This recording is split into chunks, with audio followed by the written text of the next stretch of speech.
Hi, everyone. Good morning, good afternoon, or good evening from wherever you are connecting. Thank you for being here. I'm Chris, And I'm Nina or Serena. and we're part of the Airplane Spoon. We have today a really fantastic webinar that is going to talk about something that we see in our practice that perhaps not everybody see it. And so we call it today the unseen client, and we're just gonna talk about what is the unseen client and how is that impacting our practice.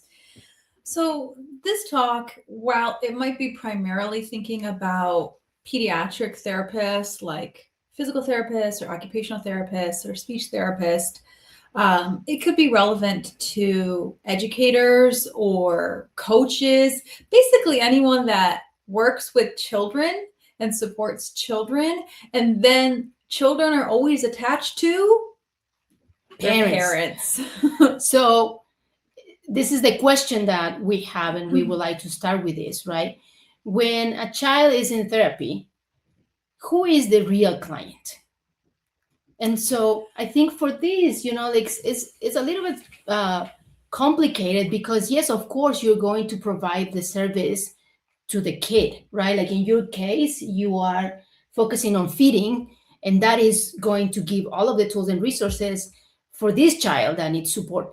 But you're also supporting the parents and the unity, the family unity.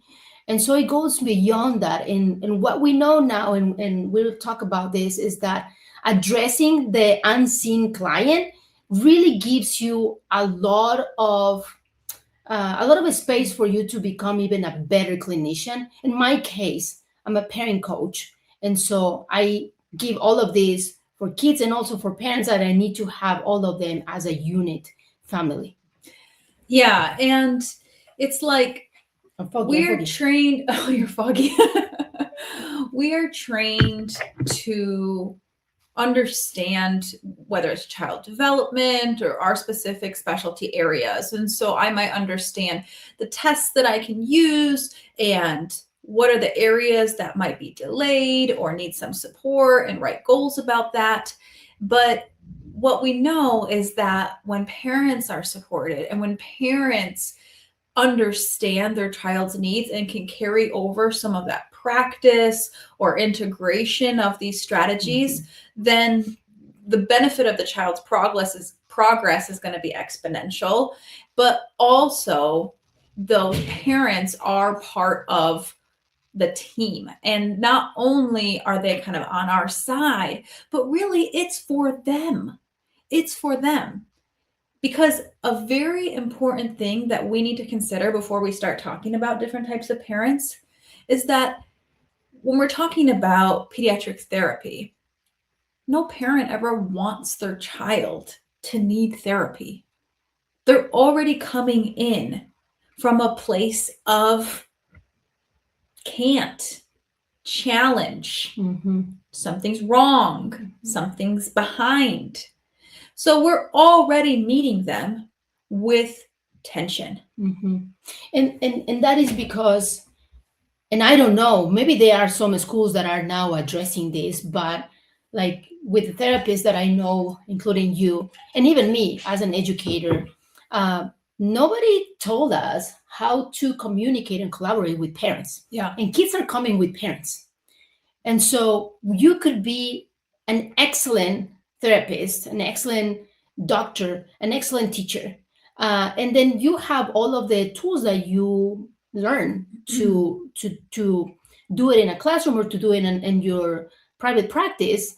But if you don't have the other part, which is really key, the tools and the skills to collaborate with parents, then in many cases is you do everything that you can, but it's not translating. It's not being successful. Right? Yeah.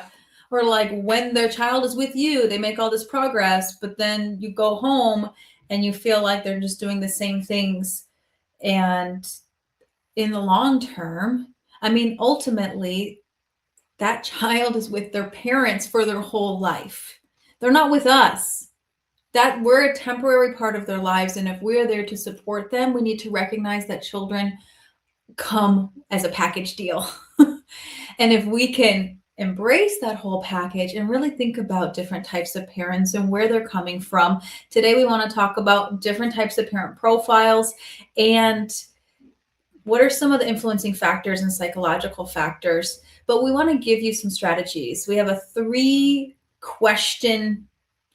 types of questions that you can ask parents to really get an insight of where are they at with how they think about their child and what types of support or empathy or compassion they might need in that moment. Yeah. And so this is a big one, because when we're talking about parental profiles, right? Sometimes we have families that are coming with an Excel document and they have, it's amazing. I'm always amazed with somebody who is like so committed to their kid that they have a document where they have every single thing, in your case about feeding, right? Right. And it is just amazing to see that. You have parents that are coming with research, right? Right. Like, this is they the have new articles. research, They the new have book. Googling all hours of the night to see all of the different things related to this.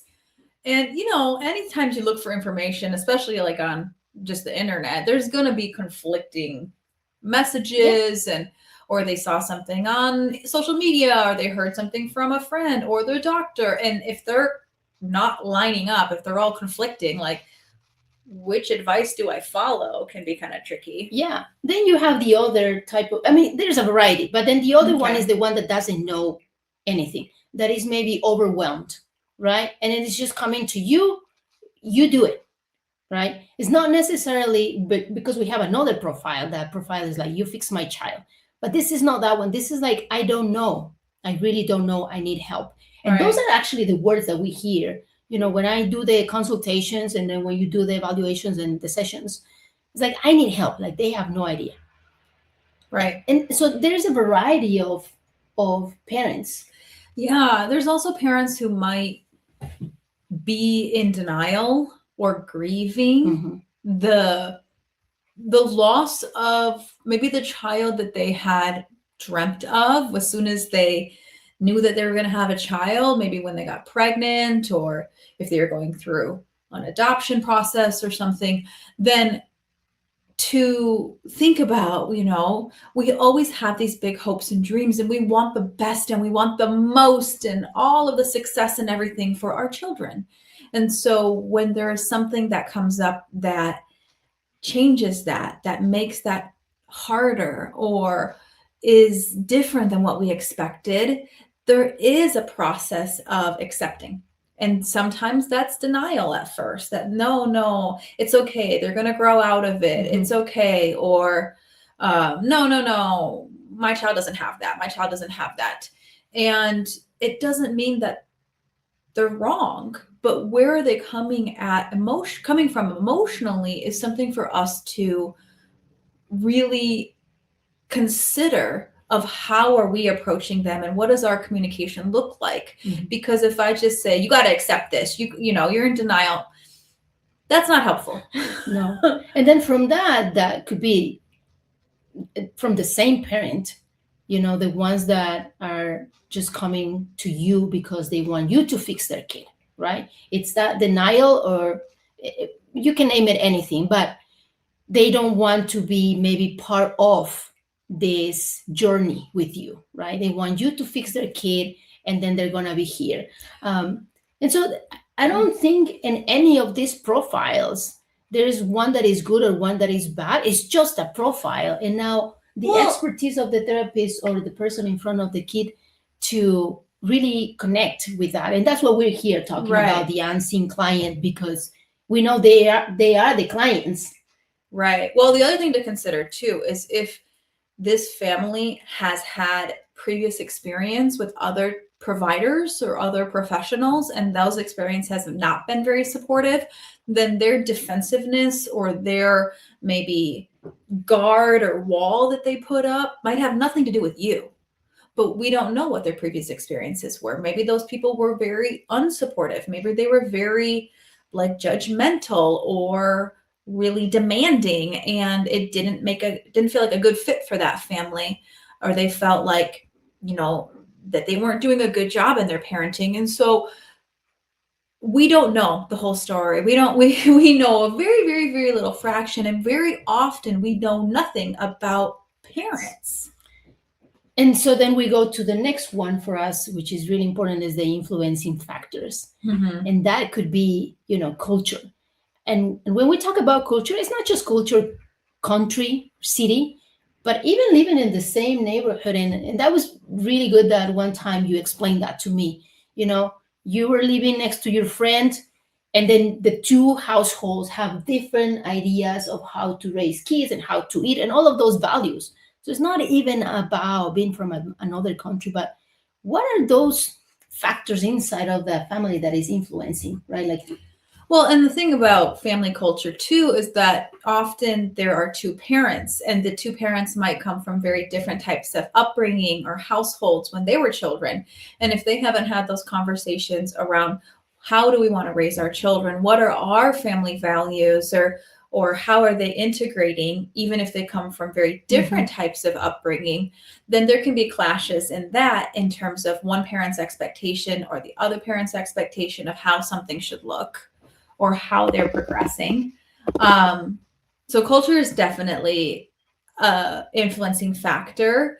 And sometimes that has to do with our values too. Like, before the psychological factor side. I moved too fast. I know, I was not done. I was in the middle. Okay. Values, family values is something important. I know, Chris, you talk about this all the time with your parent coaching and thinking about parents defining what are their values or what is important to them. There are some families that value, respect and following the rules and, like high achieving. There's values that families that value maybe more success and achievement. There's families that value creativity or freedom of expression.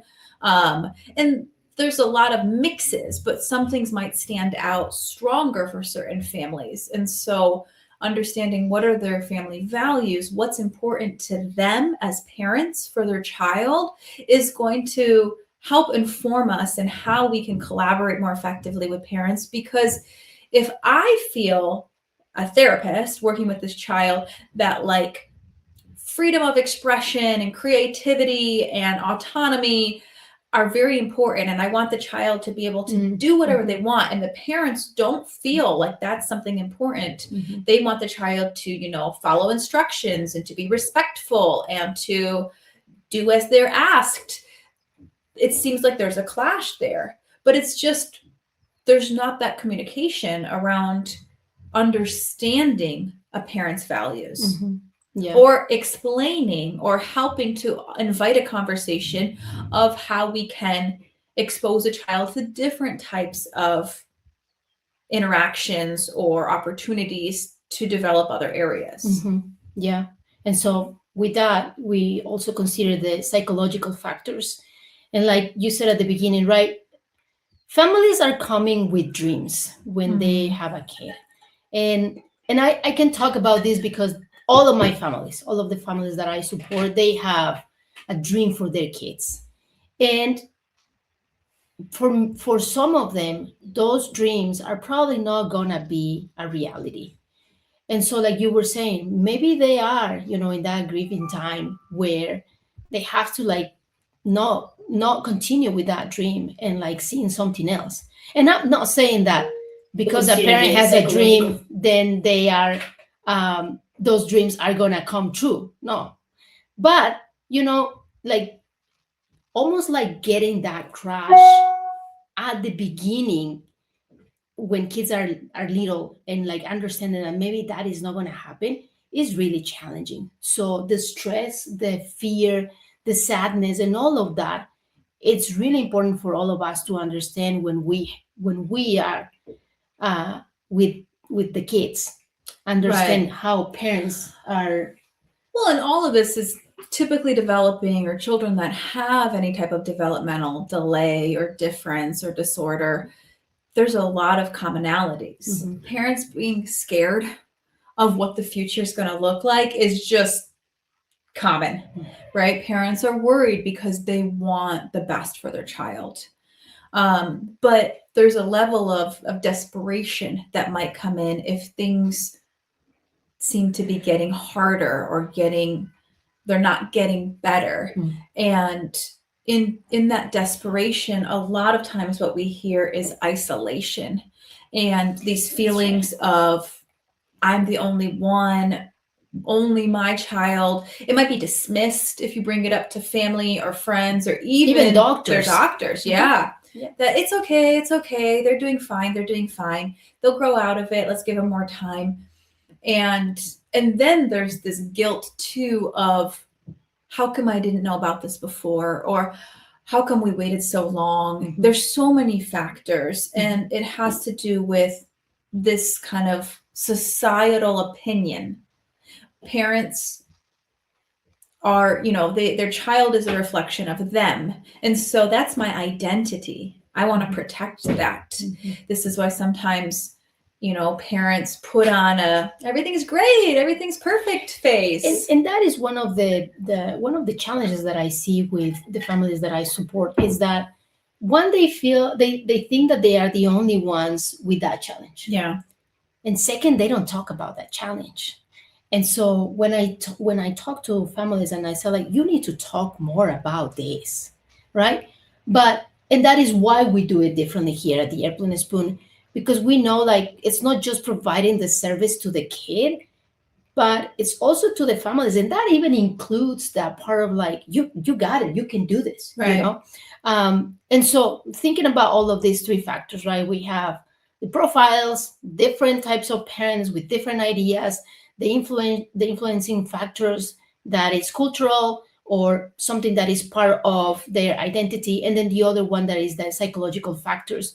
And psychological factors are a huge variety of things. And emotional factors, right? We're looking at more of those internal thoughts, feelings, beliefs, values, worries. And so how we're doing this, and Serena with her practice, is that she includes parents in all of the sessions.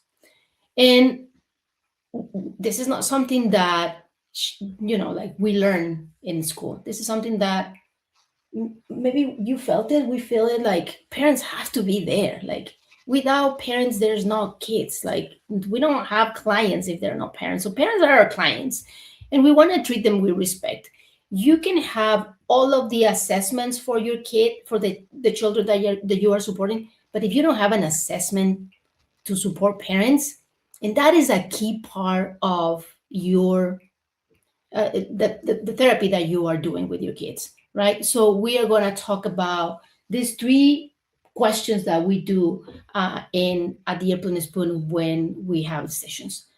So, yeah, I think that before we get into this, we can consider parents a lot. And I think that one thing that doesn't make sense to me at all is in our initial evaluation, why is it that we ask parents all these questionnaires of, does your child do this? Does your child do this? Does your child do this? How well does your child do this? They have to fill out all these rating scales. And we take that and we put that into our report and we create our plan on that based off of the parent's report. But then after that, that's it. We don't use parent report. We don't ask parents how things are going. We don't base if a child has been making progress based off of what a parent has said. I don't get it. And I could go into that for a long time. So we'll do it in our training. We'll go there. Yes. But even whether you are in a setting where you have parents involved directly, maybe like an early intervention, sometimes if it's like a hospital, outpatient setting, then the parents might be in the session with them. And sometimes it's either not, or it's optional, or it's not available, right? Some private practices or clinics might have it as an option, or maybe not. Some schools often, it's not available. The child's at school. But even whatever setting that you're in, if you're working with children, how can you connect with the parents? These are the 3 questions that we want you to think about how you could ask. And this could be in the evaluation or in the intake form. It could even just be later, like, oh, I went to this parent training and I have 3 questions. Can I ask you? Because the answers to these questions can be very informative of where a parent's coming from. Mm-hmm. Okay. Child description. This is my favorite one. The question here is, how would you describe your child in 3 words? That's it. I often incorporate this even in a consultation call or an intake right at the beginning to get a view of what is a parent saying. And with that, when we ask that question, you hear the tone, right? The parents could be like super serious when they're explaining, something about their kid. But when we ask that question, they change it. They either change it to like, oh yeah, no, but my kid is like loving and caring and like super fun and like likes to run a lot. Or it could go into like the Like, fleeting. Yeah, it could be like, oh, they're just messy, out of control, naughty, or picky, fussy. They aggressive. I mean, you hear so Yeah. many different things, but that by itself is telling you, where this parent at that point. Yeah. There's no right or wrong answer here. And if I have both parents on a call, I'll say like, okay, I'm going to ask each of you separately and you can have different answers. And I think if you could just do like 3 words, and sometimes they like go on and on, but the idea is that they can say like, creative and fun and silly or something like that. Mm-hmm. But you're going to get a tone, you're going to get a feel. And if they're saying words that are like difficult and challenging and fussy, then they're so absorbed by their worry, by the stress and all of this challenge. So that helps you with the psychological factor, It helps to understand where, and to validate that, to be like, oh, that sounds so hard, right? Or yeah, I hear you that there are a lot of challenges going on right now, but I'm here to help. But there's a lot of strategies that we will continue to talk about and continue to share and how to better support parents. But just hearing the answer of how would you describe your child in 3 words is a great window to understanding where parents are coming from. Yeah. And then we have the second one, which is describe the challenge. And this is, can you describe the challenge in 1 sentence? So it's just to see how, because parents sometimes are coming with, they are overwhelmed, right? But what is that one thing that you think is the most challenging, or it is making you feel more uncomfortable, right? What is that one thing? And usually it's helpful. We give a couple examples. Mm-hmm. So we'll say like, some parents have said like, oh, if it's for feeding therapy, let's say, my child is really picky and only eats a couple foods, no vegetables, and needs the iPad to be able to eat. Like, as simple as possible, what are the challenges? Because they're going to go on and on and on and talk about, oh, and then they used to do this, and then they can't do this. But trying to narrow it. Can you give me in 1 sentence? How would you describe, why are you seeking out help? What is the challenge? Mm-hmm. And this is helping us to see how much how big is this challenge for them? Sometimes they're just like, well, it's like meals aren't that fun. It's like, okay, it doesn't seem like that big of a challenge, but there's something there, right? How much details or how many things are they putting into this sentence can give us an insight of, are they coming because it was recommended by their doctor, and maybe they're not really thinking that there's a big need, or are they a little bit doubtful because everyone's like, no, it's okay, they're fine, and so they don't really know what to say, or because nobody has ever asked him. Well, that's true. Which in many cases that's what happens. They are a little bit confused with what are you asking me, especially if they already fill out the form and then you're asking again. They're like feeding therapy. Yeah. But there's so much. So we give an example, right? If it was like, I don't know, physical therapy, it could be like, oh, my child doesn't crawl. Sure, that might be a little bit more straightforward, but can the parent put that into words? What are the words they're using gives us another additional insight to their understanding. Yeah. And then we have the final question, which is the vision for graduation. And in this case, it's about dreaming, right? What is your dream? And that could vary depending on the therapy or the service that you are providing.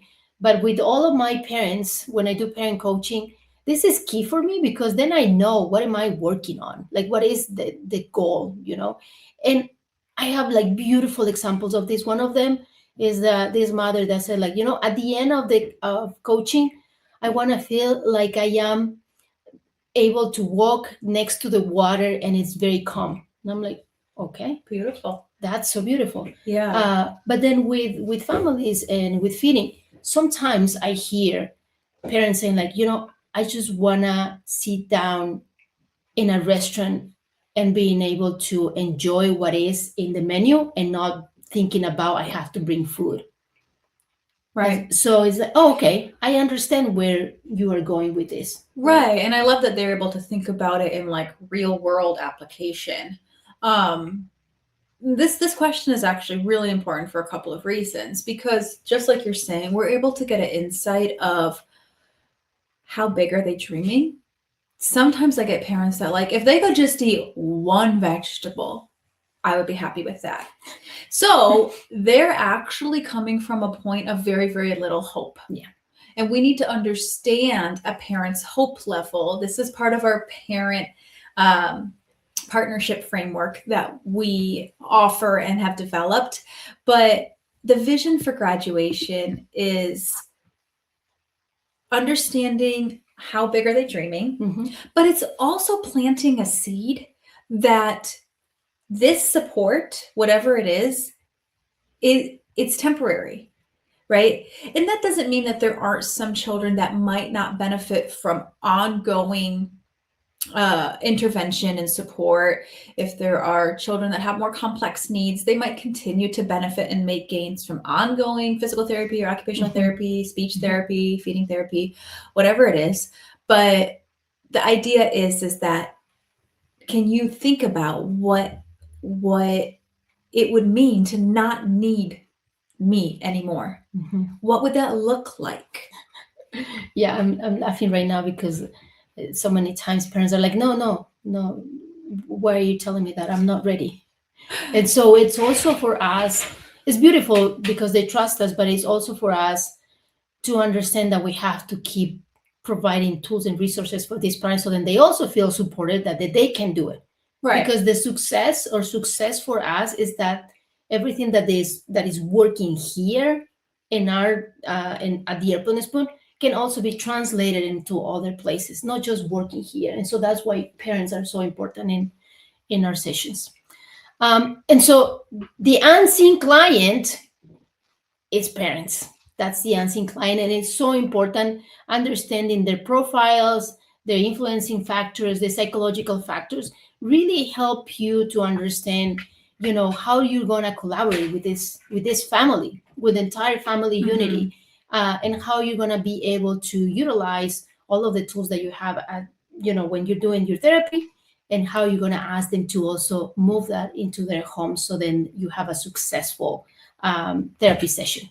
So for today, we shared our 3 questions to help see the unseen client, how to see the parent with the 3 questions, which would be, how would you describe your child in 3 words? How would you describe your child's challenge in 1 sentence?